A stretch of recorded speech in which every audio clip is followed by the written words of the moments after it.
오늘은 어버이 주일입니다. 한국교회는 매년 5월 두 번째 주일을 어버이 주일로 지키고 있습니다. 굳이 교회가 어버이 주일을 정하여 지키는 것은 1년에 한 번씩이라도 부모님의 은혜에 감사하고 부모님을 공경하는 것이 얼마나 소중한지를 기억하고자 하는 것입니다. 물론 우리 중에는 부모님이 다 돌아가시고 이미 노년이 되신 분들이 많이 있지만, 그럼에도 불구하고 우리는 부모님의 은혜에 대해 감사하는 마음 잃어서는 안 될 것입니다. 예로부터 우리나라는 부모님, 어르신들을 귀중히 여기는 나라였습니다.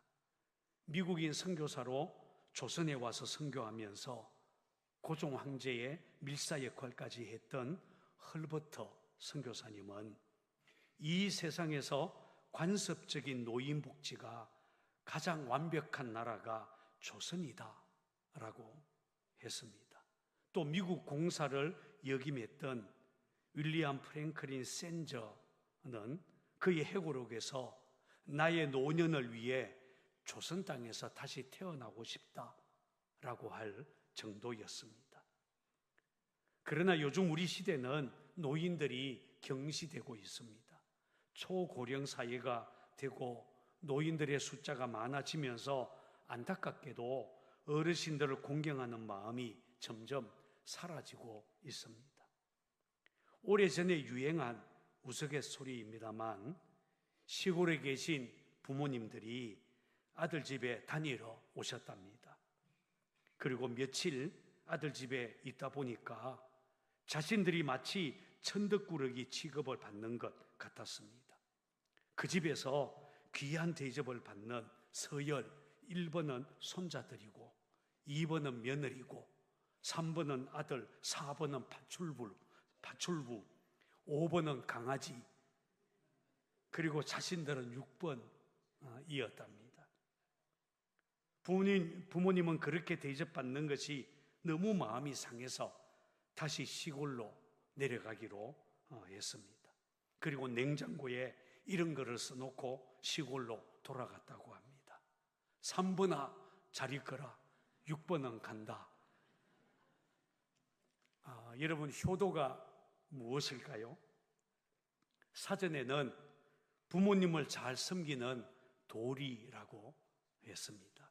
한자로 효라는 단어는 늙은 노자 그리고 아들 자자를 합친 것입니다. 젊은 자식이 늙은 부모를 떠받드는 것이 효라는 글자의 의미라고 할 수 있습니다. 나이가 들어 힘이 없고 마음도 약해지고 몸도 쇠약해졌을 때 그 자녀들이 늙은 부모를 떠받들어 버팀목이 되어 드려야 한다. 이것이 효라는 말의 뜻입니다. 사실 동서양 사상가들은 효를 우리 인간들의 기본적인 도리라고 가르쳐 왔습니다. 공자님이 효가 백행의 근본이라고 말하면서 집안에서는 효, 나라에서는 충을 다하라고 가르쳤지요. 유교가 효를 너무 지나치게 형식화하고 또 의식화한 것이 문제이긴 하지만 효를 중요한 덕행으로 가르친 것, 정말 옳은 일입니다. 그런데 성경에 보면 우리 하나님은 하나님의 백성이 지켜야 할 10가지 계명 중 5번째 계명으로 내 부모를 공경하라 라고 말씀하셨습니다.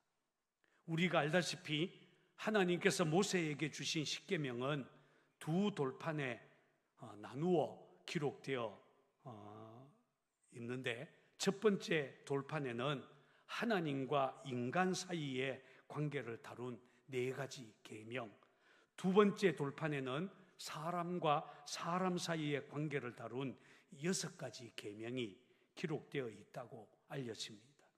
그런데 그 두 번째 돌판에 기록된 계명들 가운데 제일 먼저 나오는 계명이 내 부모를 공경하라 라는 것입니다.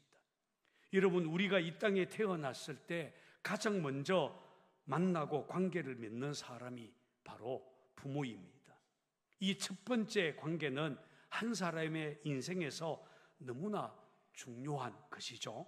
이 첫 번째 관계가 좋아야 이 땅을 살아가며 맺어가는 모든 관계, 건강한 관계가 될 수 있습니다. 부모와의 관계가 문제가 생기면 그 사람의 인생의 모든 관계는 삐뚤어질 수가 있습니다. 그렇기에 내 부모를 공경하라라는 말씀은 건강한 인간관계, 건강한 가정을 위해 가장 중요한 계명이라고 할 수 있습니다. 그래서 어떤 학자는 이 5번째 계명을 율법의 중심, 10계명의 배꼽이라고 불렀습니다. 부모 공경이 얼마나 중요한지 신약 성경은 예수님의 삶을 통해서 잘 보여주고 있습니다. 성경에는 예수님의 어릴 때 일을 기록해 놓은 말씀이 많지 않습니다. 몇 가지 사건이 나오는데 그 중에서 누가복음 2장 51절에 보면 이런 말씀이 나옵니다. 예수께서 함께 내려가사 나사렛에 이르러 순종하여 받드시더라. 성경은 예수님의 어린 시절을 설명할 때 육신의 부모님께 순종하여 받들었다라고 강조합니다. 그것만이 아닙니다. 예수님은 십자가에 못 박혀 돌아가실 때에도 어머니 마리아를 끝까지 챙기셨습니다.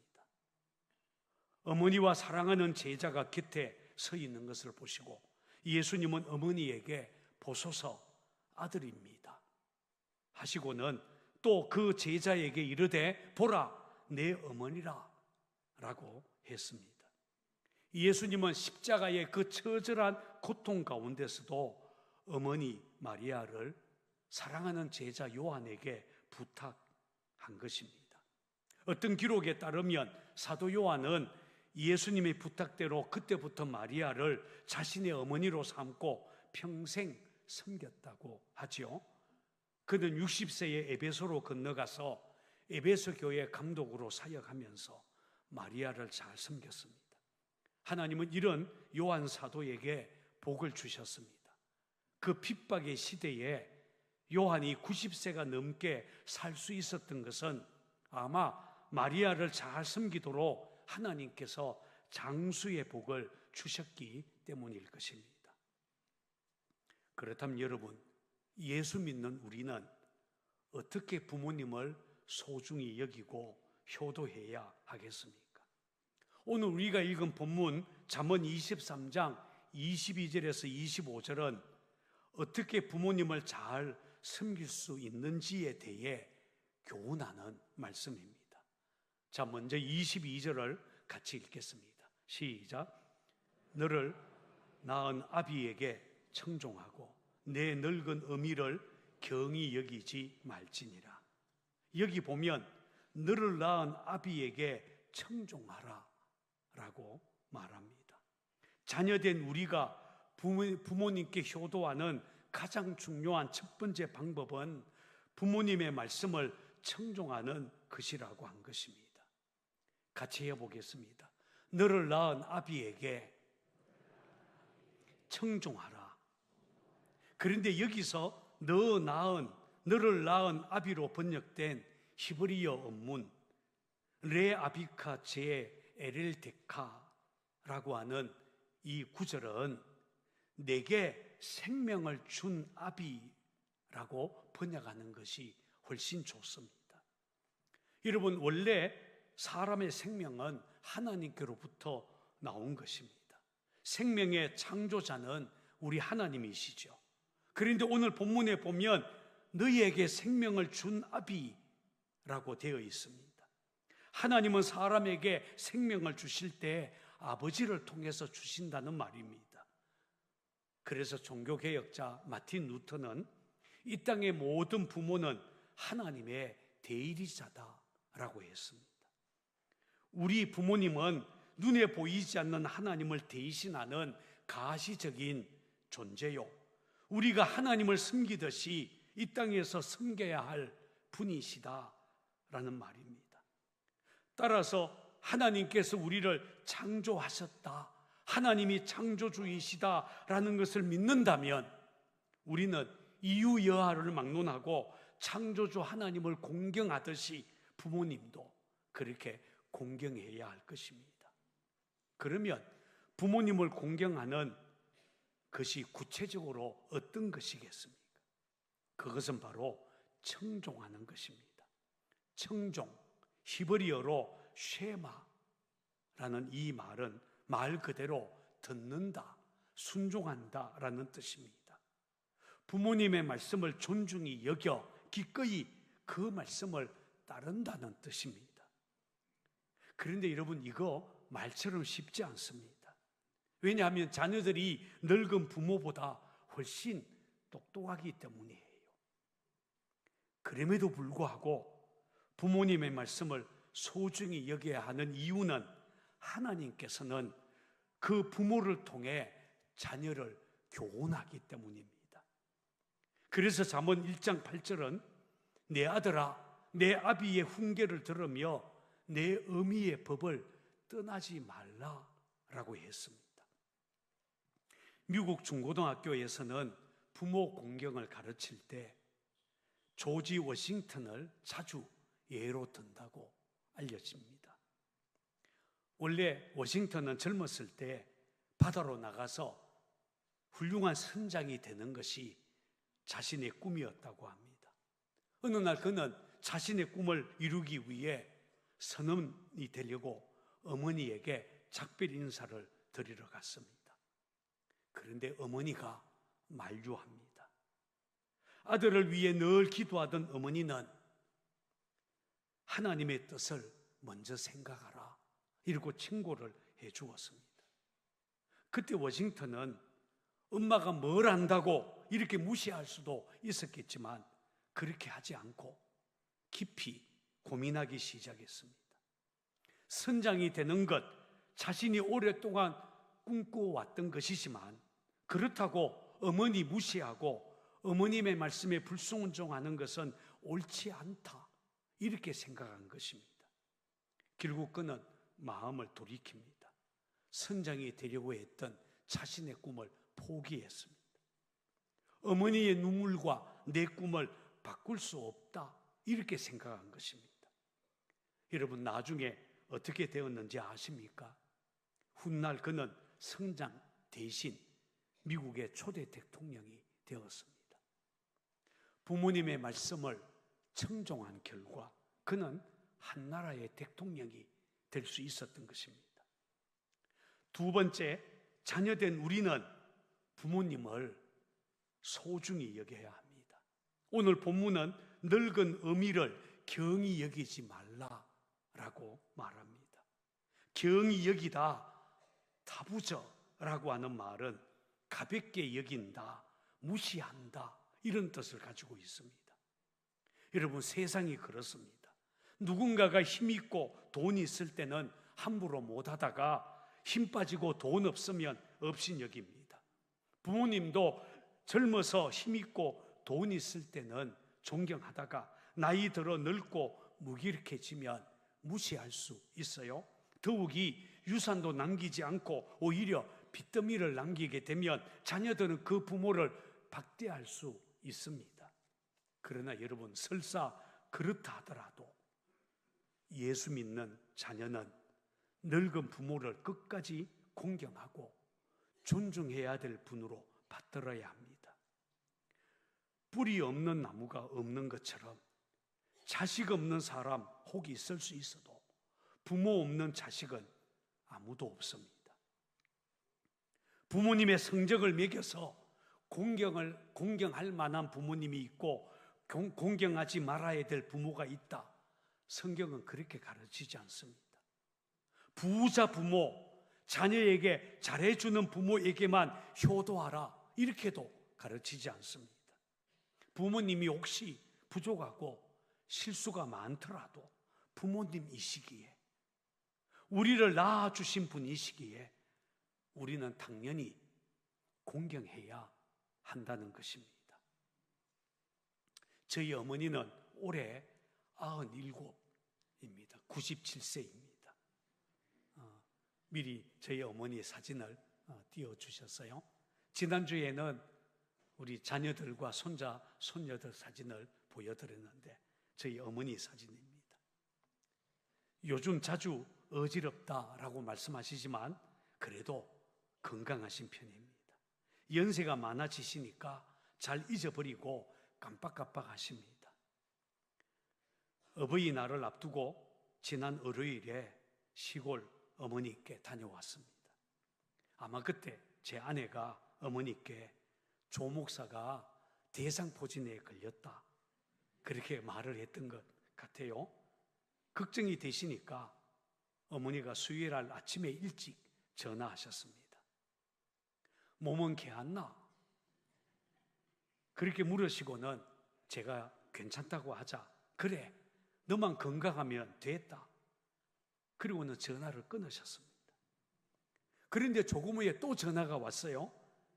작은 누님이 집에 오자 저한테 전화 걸어달라 하시고는 또 묻습니다. 괜찮나? 그래, 너만 건강하면 됐다. 그리고는 전화를 끊었습니다. 그런데 저녁 때에 남동생이 또 전화를 했습니다. 일을 마치고 집에 오자 어머니께서 네 형한테 전화해서 바꿔달라라고 했답니다. 전화를 받았더니 똑같이 말씀하십니다. 괜찮나? 그래, 너만 괜찮으면 됐다. 아침에 2번이나 전화 통화를 했는데도 저녁 때에 또 똑같이 전화를 하신 것입니다. 연세가 들면 그렇습니다. 깜빡깜빡 하셔요. 그래도 이상하죠? 그런 어머니지만 때만 되면 자꾸 생각이 납니다. 어머니는 여전히 저에겐 마음의 고향이고 저에겐 가장 소중한 분이십니다. 어느 글에서 읽은 이야기입니다. 자식들을 위해 매우 헌신적인 아버지가 계셨는데 그는 힘든 노동을 해가면서 또 농사를 지어가면서 열심히 돈을 모아 자식들 다 대학에 보냈습니다. 어느 날 그는 우리 아들은 나같이 고생하지 말아야지, 나중에 편안하게 살도록 기초를 마련해 줘야 되겠다, 이렇게 생각하고는 평생 모아둔 자금을 다 가지고 10층짜리 빌딩을 지어 아들에게 물려주기로 했답니다. 나쁜 짓만 안 하면 이것 가지고 살아가는 데는 걱정 없을 것이다, 그렇게 생각한 것입니다. 그래서 10층짜리 빌딩 공사를 시작했습니다. 골조 공사 끝나고 내부 공사를 하게 되었을 때 이 아버지 너무 좋아서 현장에 나가 작업복을 입고 먼지를 뒤집어 쓴 채 그래도 너무 신이 나서 노래 부르며 일을 했다고 합니다. 그런데 어느 날 며느리가 자기 대학 동창들을 만났는데 자기 빌딩을 자랑하고 싶었던지 친구들을 데리고 와서 공사 중인 빌딩을 보여주었습니다. 그곳에는 시아버지가 먼지 뒤집어 쓰고 열심히 일하고 있었습니다. 그때 친구들이 저 할아버지 누구야? 하고 물었습니다. 며느리가 우리 아버님이시다. 너희들 인사드려라. 이 건물은 우리 아버님이 이렇게 고생하며 지어서 우리에게 주시는 것이다. 아버님 제 친구들입니다. 아니, 이렇게 말했으면 얼마나 좋겠어요? 그런데 이 며느리 대수롭지 않게 공사장에 나온 일꾼이야, 그렇게 말했답니다. 그런데 시아버지가 그만 듣고 말았습니다. 화가 난 아버지, 그날로 아들 내외와 결별을 선언했습니다. 나는 공사장 잡부로 먹고 살 테니 공부 많이 하신 어른들은 잘 사십시오. 절대로 나한테 오지도 말고 나도 너희들 평생 죽을 때까지 보지 않을 테니 그리 알아라. 그리고는 재산 하나 남겨주지 않았다고 하지요. 부모님의 은혜 모르고 늙은 부모 무시하다가 그렇게 된 것입니다. 자신은 늙은 부모 무시하면서 내 자식 잘 키우겠다고 생각하는 것, 얼마나 이율배반적입니까? 사람들은 시대가 그래요, 세상이 다 그래, 이렇게 말합니다. 물론 세상 변할 수 있습니다. 세상의 가치관, 세계관 변할 수 있습니다. 그래도 진리, 하나님의 말씀은 절대로 변하지 않습니다. 하나님은 내 부모를 공경하라, 그리하면 내 하나님 여호와가 내게 준 땅에서 내 생명이 길리라, 분명하게 말씀하셨습니다. 세 번째, 자녀된 우리 부모님을 즐겁게 하고 기쁘시게 해야 합니다. 자, 본문 25절을 같이 읽겠습니다. 25절입니다. 시작. 내 부모를 즐겁게 하며 너를 낳은 어미를 기쁘게 하라. 여기 보면 내 부모를 즐겁게 하며 기쁘게 하라, 우리가 부모에게 효도하는 방법이라고 가르쳐 줍니다. 여러분, 어떻게 하면 부모님 기쁘게 하고 즐겁게 할까요? 사람마다 원하는 게 다르기 때문에 여러 가지 이야기할 수 있어요. 용돈을 많이 드릴 수도 있고, 자주 찾아뵐 수도 있고, 아니면 좋은 옷 사다 드리고 선물 드릴 수도 있어요. 그런데 오늘 본문 24절은 이렇게 말을 합니다. 24절도 같이 읽어볼까요? 시작. 의인의 아비는 크게 즐거울 것이요 지혜로운 자식을 낳은 자는 그로 말미암아 즐거울 것이니라. 부모님을 기쁘시게 하는 것 뭐냐? 자녀들이 의롭게 사는 것, 지혜롭게 사는 것이라고 성경은 말씀합니다. 여러분, 하나님의 대리자인 부모의 마음에는 언제나 높은 도덕성을 지니고 있습니다. 부모님의 잔소리에는 그런 심리적인 이유가 있다고 합니다. 그래서 부모님의 잔소리를 들어보면 항상 이렇게 말합니다. 나는 선하게 살지 못했지만 너는 선하게 살아라. 나는 공부를 못했다. 그러나 너만은 공부 많이 해야 한다. 나는 이랬지만 너는 제발 이러지는 말아라. 부모님의 높은 도덕적인 가르침은, 그런 잔소리는 하나님이 주신 마음에서 나온 것이라는 뜻입니다. 어느 글에 보니까 아들 판사가 월급날도 아닌데 툭하면 많은 돈을 가지고 왔답니다. 얼마간은 무슨 돈인지 모르고 기뻐했던 예수 잘 믿는 어머니 권사님이 그 돈이 부정한 돈인 것을 깨닫고는 아들에게 단호하게 충고했다고 하죠. 얘야, 혹시 너 돈 받고 재판하니? 나는 이런 돈 싫다. 이렇게 하라고 하나님께 기도하며 너를 법관 만든 게 아니야. 그 후에 이 아들은 더 이상 돈 봉투 가지고 오지 않았다고 합니다. 부당한 방법을 써서라도 자녀가 돈 더 많이 벌고 나쁜 짓 하더라도 더 출세하기 바라는 그런 부모 세상에 없습니다. 그래서 성경은 의인의 아비가 크게 즐거울 것이요 이렇게 말씀합니다. 부모를 즐겁게 하는 또 다른 하나는 지혜롭게 세상 사는 것입니다. 자녀가 부모 말 잘 듣고 지혜롭게 행하면 그것이 부모를 기쁘게 하는 일이 된다는 것입니다. 그래서 23절은 이렇게 말합니다. 진리를 사되 팔지는 말며 지혜와 훈계와 명철도 그리할지니라. 진리 소중히 여기라는 교훈입니다. 우리가 아는 대로 잠언에는, 하나님 말씀에는 얼마나 지혜롭게 하고 명철하게 하는 훈계의 말씀이 가득합니까? 그 많은 진리의 교훈을 한 귀로 듣고 한 귀로 흘려보내지 말라는 것입니다. 하나님의 말씀대로 살았는데도 잘못된 인생 어디 있겠습니까? 그런 경우란 없습니다.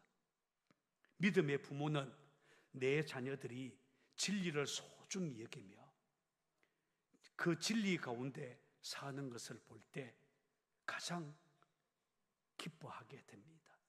사업이 잘 되어 돈 많이 벌어도 좋지만 내 자녀가 하나님 잘 섬기고 예배 소중히 여기는 모습 보는 것이 가장 큰 기쁨이라는 것입니다. 사실 자식 잘 키웠다 그런 칭찬 듣는 것보다 부모님을 더 기쁘게 하는 것 없습니다. 그러므로 여러분, 우리가 부모님을 즐겁게 하고 기쁘게 하려면 우리는 의롭게 지혜롭게 이 땅을 살아야 할 것입니다. 이제 마지막으로 어버이 주일 영상 하나 보겠습니다. 자, 방송실 영상 틀어주세요. 여보세요? 아빠. 몇 시간 어떻게 전화를 아니야. 다시 해주세요. 잘 되었는데 갑자기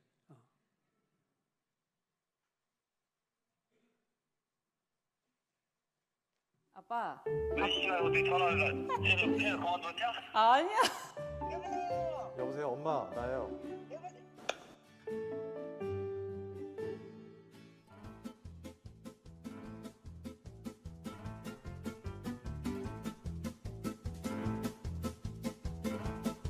어떡하지? 아 진짜. 기억이 잘 안 나. 아 지금요? 진짜로요? 아 정말요? 아 잠깐만. 아 저희 아빠 진짜 못해 수고하신 분. 여보세요? 아빠. 내가 아빠한테 어떤 딸인지 아빠가 얘기를 하라고. 안다? 지금? 지금. 어떤 아들인지 물어봐도 되나? 그래 물어봐도 되지. 아, 말 안 듣고 나쁜 애라 해야지. 시집도 가는데 사랑스러운 딸이지. 착하고. 왜? 왜요? 그냥 궁금해서. 희망이고 기쁨이지. 아빠가 너무 미안한 거가 제일 많지. 아빠가 마음속으로는 해주고 싶은 게 많은데 그런 거를 못 해줘가지고 마음이 미어지지. 애비 노릇 제대로 못하는 것 같아. 마음이 너무 아파. 엄청 사랑해 우리 딸. 아빠한테는 자랑거리거든. 난 항상 너를 사랑하고 널 믿고 너는 할 수 있어. 자주 하시는 말씀이신데 나는 어떻게 돼도 좋다. 우리 새끼들이 좋으면은 그게 나한테 제일 좋은 거다. 저기 카톡에 엄마 소리만 들어도 가슴이 설레이고 있잖아, 그지? 내 전부를 줘도 아깝지 않는 우리 아들이야. 세상에 있잖아, 그지? 하고도 안 바꿔주는 거야. 뭐 하고 바꿔도 안 바꿔줘. 아, 우리 딸은 정말 아빠가 사랑하는 딸이야. 없으면 못 살 것 같은 아주 아빠의 품질이면서도 아주 그냥 좋아하는 사랑스러운 딸. 엄마가 이 세상에 왔다 간 이유가 우리 아들하고 딸 만난 게 이유. 그거 말고는 엄마가 이 세상에 왔다 간 이유가 별로 없어. 힘들 때 제일 의지할 수 있는 그런 존재요. 이번 기회를 통해서 내가 엄마 아빠한테 얼마나 잘 하지 못했는지 그래, 나요 항상 네 염려도 그래 잘 그거 하잖아. 그렇지만 네가 걱정이지. 아버지는 항상 너들이 걱정이다. 사랑해, 항상 사랑해. 나는 우리 애들 내 보물이야. 너무너무 고마워. 니네들이 내 보물이야.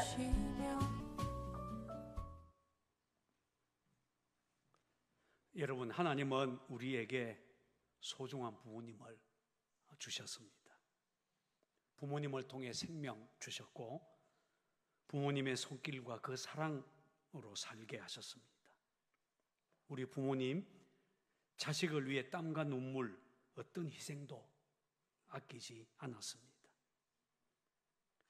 그러니 우리는 부모님을 소중히 여기고 그 말씀에 청종하고 또 부모님을 즐겁고 기쁘게 해드려야 하지 않겠습니까?